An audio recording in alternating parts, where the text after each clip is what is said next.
Hello friends, आप सभी को गुड इवनिंग। हमारा चैप्टर चल रहा था राजस्थान के उद्योग। जो चैप्टर हमने कंप्लीट कर चुके हैं, 5 से 6 पार्ट में हमने उसको कंप्लीट किया है। ठीक है। और आज हम नया चैप्टर स्टार्ट करेंगे, वो है राजस्थान के वन्य जीव। ठीक है, wild life of Rajasthan. Rajasthan में वन्य जीव।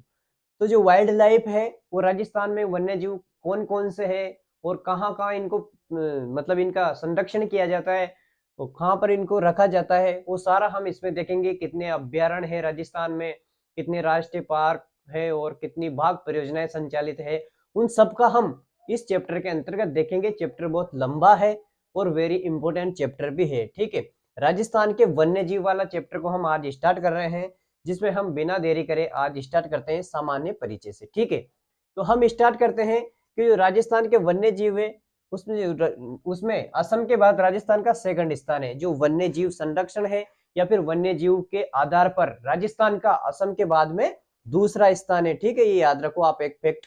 उसके बाद में आजादी से पहले राजस्थान को शिकारियों का स्वर्ग कहा जाता था। मतलब यहाँ पर बहुत सारे शिकार करते थे वहां वन्य जीवों का, तो शिकारियों का स्वर्ग कहा जाता था। कब? आजादी से पहले। आजादी के बाद तो बहुत सारे पेड़ पौधों की कटाई होना हुई है, उन कटाई के से अत्यधिक नुकसान हुआ है और इतना वन्य जीव संरक्षण बचा भी नहीं है। अब केंद्र सरकार और राज्य सरकार मिलकर इसको विकसित करने में लगी हुई है। वन्य जीव को किस प्रकार से बचाया जाए, ये महत्वपूर्ण मुद्दा बन चुका है। ठीक है, अब हम वन्य जीव संरक्षण को देखेंगे। यहाँ से हमारा चैप्टर स्टार्ट होता है कि वन्य जीव संरक्षण है उसको किस प्रकार से किया जाता है। ठीक है, तो वन्य जीव संरक्षण आपको ये पता ही होगा कि दो तरह से वन्यजीव संरक्षण किया जाता है। ठीक है, एक तो स्वस्थानीय संरक्षण, एक बाह्य स्थानीय संरक्षण। स्वस्थानीय संरक्षण इसको इन सिटू भी बोलते हैं। ठीक है, इंग्लिश में इन सिटू बोलते हैं। स्वस्थानीय को मतलब प्राकृतिक आवास में वन्य जीवों को रखना। ठीक है, और बाह्य स्थान को मतलब जो मानव द्वारा निर्मित है उन स्थानों पर एक्स सिटू यानी बाह्य स्थान पर, अन्य स्थान पर उनको रखना। ठीक है, वन्य जीवों को। और सबसे पहले हम बात करते हैं स्वस्थानीय संरक्षण। जो इन सिटू है उसमें क्या है, तो जो स्वस्थानीय संरक्षण है जीवों को उनके प्राकृतिक आवास में, ठीक है, जीवों को उनके प्राकृतिक आवास में संरक्षण देना। ठीक है, वो होता है स्वस्थानीय संरक्षण। मतलब जीवों को जो भी उनका प्राकृतिक आवास है जहां वो रहना चाहे, जीवों को उनके प्राकृतिक आवास में संरक्षण प्रदान करना स्वस्थानीय संरक्षण कहलाता है, इंस्टीट्यूट कहलाता है। ठीक है, इसमें क्या होता है और इसके कौन कौन से उदाहरण हैं, या उदाहरण से क्वेश्चन आते हैं, तो आप ये सारे एग्जाम्पल याद रखो। जिसके आगे मैंने स्टार लगा रखा उसको तो आप याद रखना ही है कि वो एग्जाम्पल मोस्ट है। जैसे ये कंजर्वेशन रिजर्व, ये जैव क्षेत्र। ठीक है, तो कुछ स्वस्थानीय संरक्षण के उदाहरण हैं जिनसे क्वेश्चन आता है एग्जाम में, वो कौन कौन से हैं, वो इन दोनों में आपको कंफ्यूज कराएंगे। तो ये उदाहरण याद रखना क्योंकि ये वेरी इंपॉर्टेंट है। तो स्वस्थानीय संरक्षण के उदाहरण कौन कौन से हैं? एक है राष्ट्रीय उद्यान, ये स्वस्थानीय संरक्षण का उदाहरण है। एक इसके अंतर्गत हम सारे राष्ट्रीय उद्यान पढ़ेंगे। एक वन्य जीव अभ्यारण्य, ठीक है, वन्य जीव अभ्यारण्य भी इसका उदाहरण है। बाघ संरक्षण परियोजना है, ये भी इनका उदाहरण है। कंजर्वेशन रिजर्व मोस्ट लगा के याद करना, कंजर्वेशन रिजर्व भी इसका उदाहरण है। और रामसर साइट, ठीक है, रामसर साइट भी इसका उदाहरण है। ठीक है, रामसर साइट, वेटलैंड साइट। ठीक है, और आकेट क्षेत्र, आकेट क्षेत्र भी इसका उदाहरण है। और एक जैव मंडल, ये जैव मंडल भी आप याद रखना, इंपोर्टेंट है।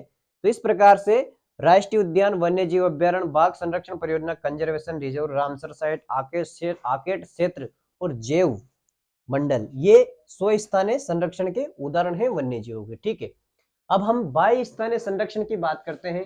जो बाह्य स्थानीय संरक्षण में, इसमें जो वन्य जीव है उनको प्राकृतिक आवास से बाहर रखा जाता है, यानी प्राकृतिक आवास में उनको नहीं रखा जाता है, प्राकृतिक आवास से बाहर उनको संरक्षण प्रदान करना, यानी प्राकृतिक आवास से बाहर संरक्षण प्रदान करना, इसके अंतर्गत आते हैं बाह्य स्थानीय संरक्षण के अंतर्गत। ठीक है, कौन कौन से इसमें उदाहरण हैं जिनको प्राकृतिक आवास के बाहर संरक्षण प्रदान किया जाता है, तो उसमें किन किन में किया जाता है? एक जंतुआलय, जंतुआलय में किया जाता है। जंतुआलय, जंतुआलय, मृगालय। ठीक है, जंतुआलय, आलय उद्यान, जंतुआलय, मृग उद्यान, पशु जीव बैंक। ठीक है, ये याद रखना, पशु जीव बैंक। पशु जीव को कई बार पशु जीन बैंक भी बोलते थे। ठीक है, पशु जीव बैंक या पशु जीन बैंक। एक है एक्वेरियम। ठीक है, तो इनमें बाह्य स्थानीय संरक्षण किया जाता है। ठीक है, वन्य जीवों का। अब हम सबसे पहले फर्स्ट स्टार्ट करते हैं। फर्स्ट क्या है? स्वस्थानीय संरक्षण। स्वस्थानीय संरक्षण के अंतर्गत हम सबसे पहले अभ्यारण्य की बात करते हैं। तो राजस्थान में 27 अभ्यारण्य को इसके अंतर्गत रखा गया अभ्यारण्य में, ठीक है। तो सबसे पहले हम इसके अंतर्गत 27 अभ्यारण्य हैं, जिसमें हम कुछ छोटे हैं, 3 छोटे और 3 बड़ों की बात कर लेते हैं। इनसे क्वेश्चन पूछ लेते हैं कि कौन कौन से छोटे हैं, कौन से बड़े हैं, ठीक है। तो इधर है सबसे बड़े, इधर है सबसे छोटे। सबसे बड़े की बात करें तो राष्ट्रीय मरु उद्यान, ये सबसे बड़ा है, जैसलमेर बाड़मेर में स्थित है, लगभग 3162 किलोमीटर स्क्वायर में। दूसरा है केला देवी अभ्यारण्य, करौली सवाई माधोपुर में है और 677 किलोमीटर स्क्वायर ये में फैला हुआ है, ठीक है। तीसरा है कुंभलगढ़ अभ्यारण्य, जो कि राजसमंद, पाली और उदयपुर में स्थित है, जो कि 611 किलोमीटर के क्षेत्र में फैला हुआ है। तो ये 3 सबसे बड़े हो गए हैं। सबसे छोटों की बात करें तो सबसे छोटा है, फर्स्ट है सरिस्का। सरिस्का जो अलवर में है, ये केवल 3 किलोमीटर स्क्वायर क्षेत्र पर फैला हुआ है। दूसरा है सज्जनगढ़, जो कि उदयपुर में है, जो कि 5 किलोमीटर स्क्वायर क्षेत्र पर फैला हुआ है। और तीसरा है तालछापर चूरू, तालछापर चूरू, जो कि 7 किलोमीटर स्क्वायर क्षेत्र पर फैला हुआ है। इस प्रकार से हमने सामान्य जानकारी के बारे में बात करी। सब एक बार और इसका रिवीजन कर लेते हैं। अभी अपन 27 के बारे में तो पढ़ेंगे ही सही, ठीक है, लेकिन कुछ स्वस्थानीय संरक्षण की नॉर्मल जानकारी और हम लेंगे। एक बार इसका रिवीजन कर लेते हैं। असम के बाद राजस्थान का वन्य जीव में दूसरा स्थान है। आजादी से पहले राजस्थान को शिकारियों का स्वर्ग कहा जाता था, ठीक है। वन्य जीव संरक्षण, स्वस्थानीय संरक्षण यानी प्राकृतिक आवास में, इंसिटू प्राकृतिक आवास में उनको रखना। बाह्यस्थानीय संरक्षण मतलब मानव निर्मित एक्सिटू में उनको रखना। स्वस्थानीय संरक्षण मतलब जीवों को उनके प्राकृतिक आवास में रखना। इसके उदाहरण है राष्ट्रीय उद्यान, वन्य जीव अभ्यारण्य, बाघ संरक्षण परियोजनाएं, कंजर्वेशन रिजर्व, आर्केड क्षेत्र और जैव मंडल क्षेत्र, ठीक है। और बाह्यस्थानीय संरक्षण यानी वन्य जीवों को प्राकृतिक आवास से बाहर संरक्षण प्रदान करना, जैसे जंतुआलय में, मृग उद्यान में, पशु जीव या जीन बैंक में, एक्वेरियम में, ठीक है। राज्य अभ्यारण्य कुल 7 अभ्यारण्य, ठीक है। इंसिटू के तहत, इंसिटू है जो स्वस्थानीय संरक्षण है, उसके तहत कुल 27 अभ्यारण्य, जिसमें 3 छोटे 3 बड़े हैं।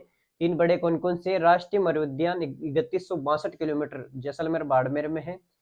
केला देवी अभ्यारण्य करौली में, सवाई माधोपुर करौली में, ये 677 किलोमीटर। और कुंभलगढ़ राजसमंद, पाली, उदयपुर में है, 611 किलोमीटर स्क्वायर। सबसे छोटे हैं सरिस्का अलवर 3 किलोमीटर, सज्जनगढ़ उदयपुर 5 किलोमीटर और तालचापर 7 किलोमीटर है। इस प्रकार से हमने 3 बड़े और 3 छोटे के बारे में बात कर ली।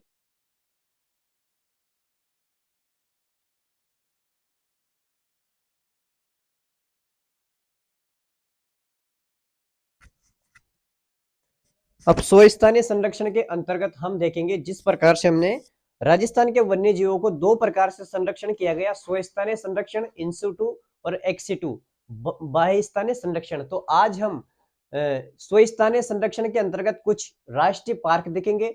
स्वस्थानीय संरक्षण के अंतर्गत कुल राष्ट्रीय पार्क राजस्थान में 3 राष्ट्रीय पार्क संचालित है, जिसमें पहला है रणथंभौर राष्ट्रीय पार्क। इसके बारे में हम पढ़ेंगे। तीनों स्लाइड वेरी इंपोर्टेंट है, इन तीनों स्लाइड को आप देखना क्योंकि इनसे क्वेश्चन आते हैं, अच्छे से पढ़ना। तो सबसे पहले हम रणथंभौर की बात करते हैं। जो रणथंभौर है, रणथंभौर की स्थापना 1980 में की गई थी। कब की गई थी रणथंभौर की स्थापना? 1980 में। इसका विस्तार सवाई माधोपुर में है, ठीक है। क्षेत्रफल कितना है इसका? तो इसका क्षेत्रफल है 393 किलोमीटर। जो रणथंभौर राष्ट्रीय पार्क है, इसका क्षेत्रफल 393 किलोमीटर है, ठीक है। अब हम इसमें कुछ विशेष बिंदु की बात करते हैं कि कुछ इसके बारे में कुछ विशेष बातें बताई गई है कि जो रणथंभौर राष्ट्रीय पार्क है, इसमें धोक या धोकड़ा वन सर्वाधिक पाए जाते हैं। राजस्थान का प्रथम और सबसे बड़ा राष्ट्रीय पार्क है। और त्रिनेत्र गणेश जी यहाँ पर स्थित है, जोगीमहल यहाँ पर स्थित है, कुकुर घाटी यहाँ पर स्थित है। राजस्थान की प्रथम बाघ परियोजना जो कि 1974 में चली थी या फिर लागू की गई थी रणथंभौर में, वो भी यहाँ पर स्थित है। बाघों का घर या बाघों की भूमि इसको कहा जाता है रणथंभौर को। रणथंभौर जो राष्ट्रीय पार्क है जो कि सवाई माधोपुर में है, इसको बाघों की भूमि या बाघों का घर कहा जाता है। क्यों कहा जाता है? क्योंकि यहाँ पर सर्वाधिक बाघ मिलते हैं, ठीक है।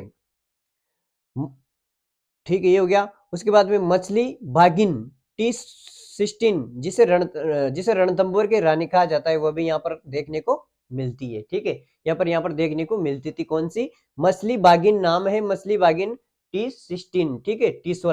T16 जिसे रणथंभौर की रानी इसको कहा जाता था।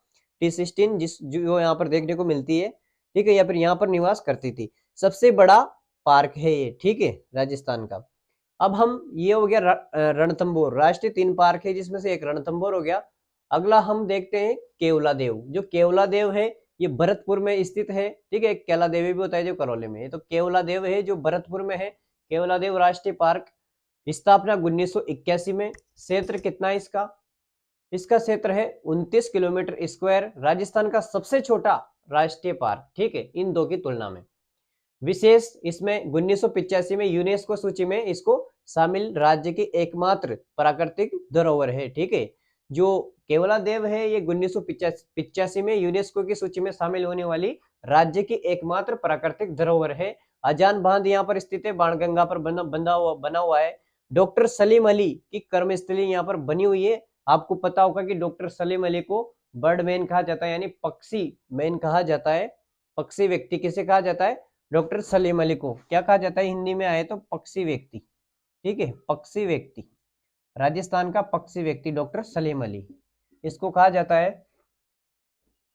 एकमात्र पक्षी संरक्षण स्थल, राज्य का एकमात्र पक्षी संरक्षण स्थल यहाँ पर स्थित है, जिसे पक्षियों का स्वर्ग कहा जाता है।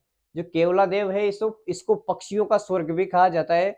और 1981 में इसको रामसर साइट में शामिल किया गया। कब किया गया? 1981 में इसको रामसर साइट में शामिल कर दिया गया, ठीक है। अब हम बात करते हैं मुकुंदरा हिल्स। जो मुकुंदरा हिल्स है, ये सबसे पहले बात करते हैं कि जो मुकुंदरा हिल्स है ये कहाँ पर स्थित है। तो ये कोटा और चित्तौड़गढ़ में स्थित है मुकुंदरा हिल्स, ठीक है। रणथंभौर के बाद दूसरा सबसे बड़ा तो ये है राष्ट्रीय पार्क। पहला कौन सा है? रणथंभौर, फिर मुकुंदरा और फिर केवलादेव सबसे छोटा। तो रणथंभौर के बाद दूसरा सबसे बड़ा, स्थापना 9 जनवरी 1922 में इसकी स्थापना की गई थी। 9 जनवरी 1922। विस्तार कोटा चित्तौड़गढ़। क्षेत्रफल कितना है इसका? तो 199 किलोमीटर स्क्वायर इसका क्षेत्रफल है, ठीक है, वर्ग किलोमीटर। विशेष क्या है इसमें? इसके बारे में विशेष है, राज्य का नवीनतम राष्ट्रीय उद्यान है, यानी तीसरा नंबर का रहेगा तो नवीनतम ही रहेगा। गागरोनी तोतों के लिए प्रसिद्ध है, ठीक है। राज्य की थर्ड बाघ परियोजना यहाँ पर संचालित है। और अवलीमिणी का महल, जो कि अवलीमिणी का महल कहाँ पर है? कोटा में, वो यहाँ पर स्थित है इस राष्ट्रीय पार्क के अंतर्गत। और बाघ परियोजना फर्स्ट रणथंभौर में संचालित है, सेकंड सरिस्का में, और थर्ड मुकुंदरा में, यानी तीसरी बाघ परियोजना मुकुंदरा में और फर्स्ट किस में है? फर्स्ट इसमें है रणथंभौर में। तो इस प्रकार से हमने वेरी इंपोर्टेंट राष्ट्रीय पार्कों के बारे में देखा। इनसे क्वेश्चन आते ही आते हैं, इन स्लाइड को आप याद करना। एक बार और मैं इसका रिवीजन करवा देता हूँ आपको, रिवीजन से क्या कि अच्छे से याद हो जाती है। स्वस्थानीय संरक्षण के अंतर्गत हमने देखा, जो इन सिटू है उसके अंतर्गत हमने देखा कि जो राष्ट्रीय पार्क है वो राजस्थान में 3 राष्ट्रीय पार्क स्थित है। सबसे पहला हमने रणथंभौर की बात करी, जो कि जिसकी स्थापना 1980 में हुई थी। विस्तार सवाई माधोपुर में। क्षेत्रफल 393 किलोमीटर स्क्वायर। विशेष क्या है इसमें? धोखड़ा वन अधिक मिलते हैं। राजस्थान का प्रथम व सबसे बड़ा राष्ट्रीय पार्क त्रिनेत्र गणेश व जोगी महल कुकुर घाटी यहाँ पर स्थित है। त्रिनेत्र गणेश मंदिर। राजस्थान की प्रथम बाघ परियोजना 1974 में यहाँ पर संचालित है। बाघों का घर या भूमि कहा जाता है क्योंकि यहाँ पर सर्वाधिक बाघ मिलते हैं। मछली बागिन T16 जिसे रणथंभौर की रानी कहा जाता है, वो यहाँ पर स्थित है, ठीक है। सबसे बड़ा पार्क है। अब केवलादेव की बात करते हैं। स्थापना 1981 में भरतपुर में। क्षेत्र 29 किलोमीटर स्क्वायर। राजस्थान का सबसे छोटा, सबसे बड़ा तो रणथंभौर है। राजस्थान का सबसे छोटा राष्ट्रीय पार्क। विशेष की बात करें तो 1985 में यूनेस्को की सूची में शामिल राज्य की एकमात्र प्राकृतिक धरोहर है। अजान बांध बाणगंगा यहाँ पर स्थित है। डॉक्टर सलीम अली की कर्मस्थली, जिसको राजस्थान का पक्षी मैन कहा जाता है, बर्ड मैन कहा जाता है, वो उनकी कर्मस्थली यहाँ पर स्थित है। एकमात्र पक्षी संरक्षण स्थल राज्य का, जिसको पक्षियों का स्वर्ग कहा जाता है।